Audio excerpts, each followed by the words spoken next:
Hi, this is Kate Hinnant of AAUW Wisconsin, and I'm going to talk to you about setting up a website using the site resources services that AAUW offers. Right now, I had Googled site resources AAUW, and I've come up with the homepage of the site resources, which you can see offers a form right away that you can fill out that will put you in contact with them in order to talk about setting up a website.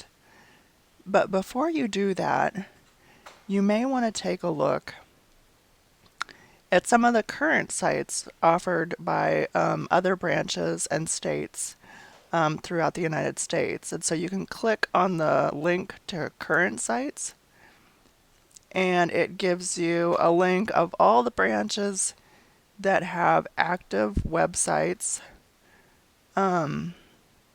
including the states. So we can see right here that Alabama has a website, as does the cities of Birmingham, Huntsville, Mobile, and Montevallo. And so you can go through and kind of browse and see the different potential ways you can set up your site. Now, right now, I'm going to show you a couple of different options. And one, if we look at, now I've brought up Ann Arbor's website, and you can see that Ann Arbor has a custom graphic in the right-hand corner.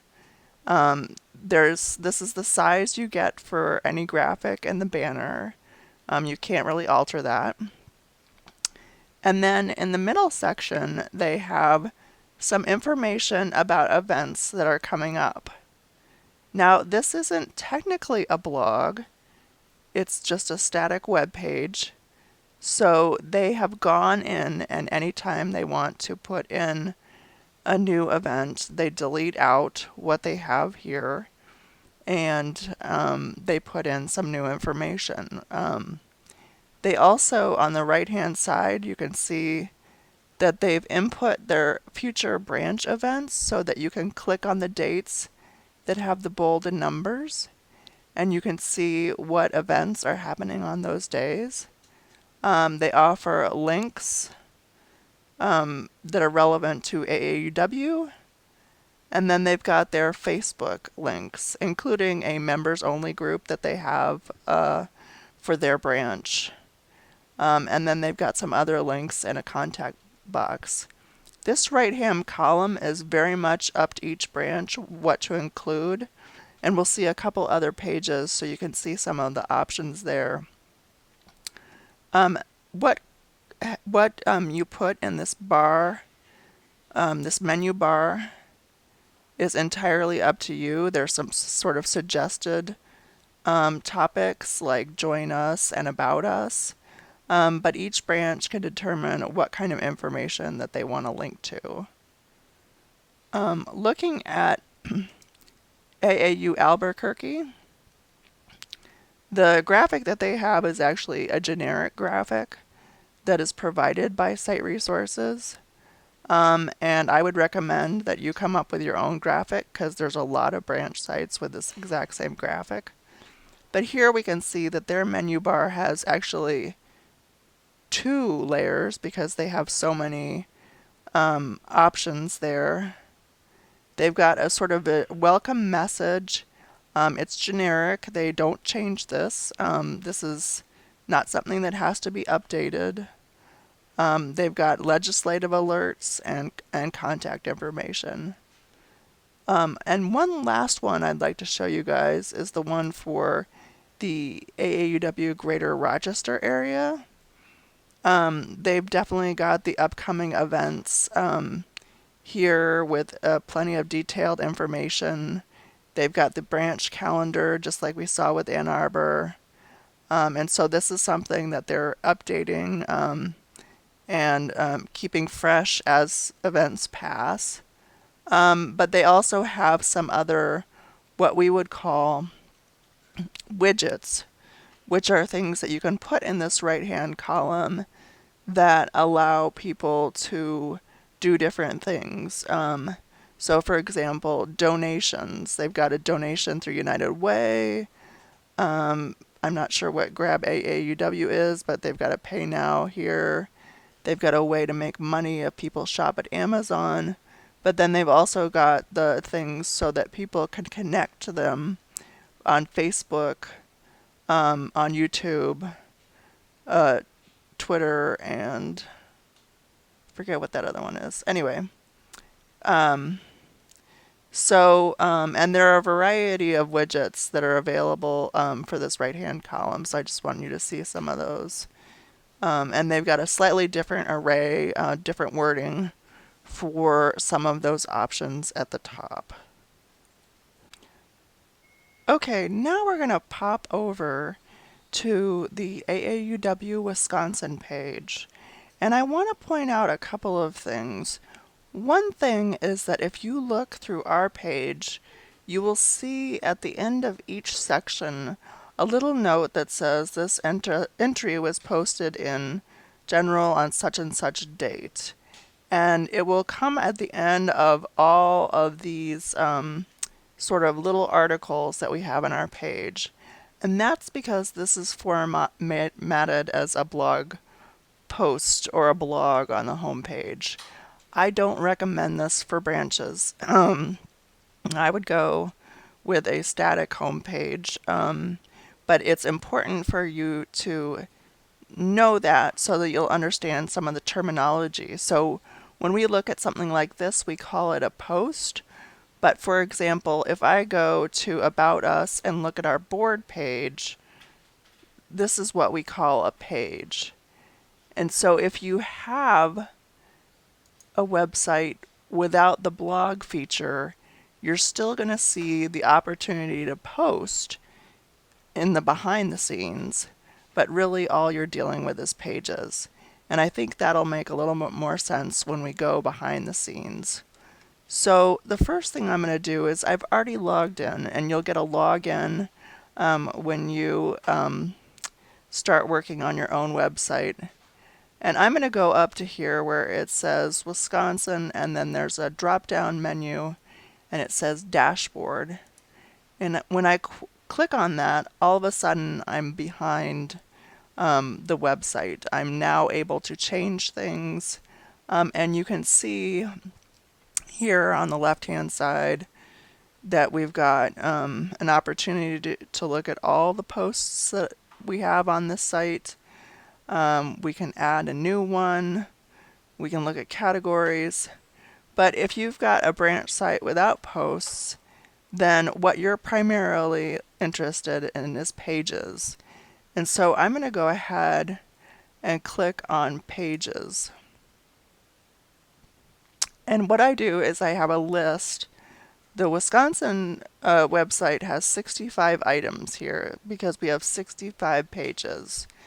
And so if I wanted to go in and look at a specific page, let's go ahead and look at that state board page. I can either click on it to view it, or I can click to edit it. And what we get then is a screen that has the sort of behind the scenes of what's on the web page. And we can change things. So say I want president to be bigger. I can change that. And it has what they call a what you see is what you get type menu here where you can bold things, italicize things. We could also add media. So let's say we wanted to put a PDF about Legislative Day right there. We can go ahead and insert that into the page, and it says see the flyer because that's what that particular thing has associated with it. But then we could add a text saying, Joyce would really like you to go to Legislative Day. Here, see the flyer. So there's all sorts of ways that you can add things or manipulate things on this page, and then you simply update them, or you can preview the changes and then update them. And you can also view the page as it really looks on the website. Now, we're going to go back to edit page because that was just a quickie look. And I'm gonna, let's see, I'm gonna say, I'm gonna put in a photo. I'll go ahead and put in a photo for myself here. So we've got, um, we've got my name and my title here, and I want to add a photo. I can either go through the media library and look for my photo, and it's somewhere here. Yeah, I've already got it. So I can go ahead and insert this into the page. Or if it's not already in the media library, you can simply upload your files. You can either drag and drop them or select them. So I'll go ahead and I'm just going to select just see if I can find just a random photo here. Oh, what are these things? So, and then it updates it, it attaches it. And this is not obviously what I want, but then we can insert into page. And so actually I added both because they were both highlighted. I'm going to delete the photo myself. And then what we can do is we can look at where we want this photo aligned, and we can move it around. And they try to make everything sort of visually comprehensible, so that it's easy for you to understand. Like there, that's no alignment, so it moves to the left. But one thing you don't have with this is the same kind of exact positioning that you can get in a program like a Publisher or sometimes even Word. So there's like 4 positions this image can be in, and you have to choose amongst them. I'm going to go ahead and remove that. As I stated earlier, I discourage branches from using the blog format on their homepage. And this is for a couple of reasons. One, you can see over here on the left hand side, there is a section for comments. Comments are an option when you do blog posts, but one thing that happens with comments on association pages is it tends to attract a lot of spam, even though they have various protections against it. But the other thing is that, and if we go back to the Wisconsin homepage, the other thing is that a blog requires quite a bit of maintenance for it to look active and up to date. And this is actually not looking too bad. We've had a number of posts since August, but at times you can come to our page and it looks like nothing has happened for 4 or 5 months. And it really requires the work of the entire branch to come up with material to keep it fresh. And you, of course, want your regular page, if you had a non-blog page, to also look fresh and up to date. But it's a little easier to do that with a page than with a blog where people might expect you to have sort of continuous updates. So what I would really recommend is that you take a browse through some of the different sites available on the site resource page, and then talk to the site resources people, because they will support you in your decisions on what to include and what not to include, how to organize it best, maybe what kind of language is most appropriate for your headers. And as you can see, when you choose things like, our public policy at the state level has our platforms and our 2-minute activist, but at the local level, it might have something entirely different. So you can't always make these kind of choices about what pages you should have based on either another branch or a state. But they are very helpful at site resources in setting it up for you and helping you learn how to maintain it yourself. And if you have any questions, of course, you can always ask me.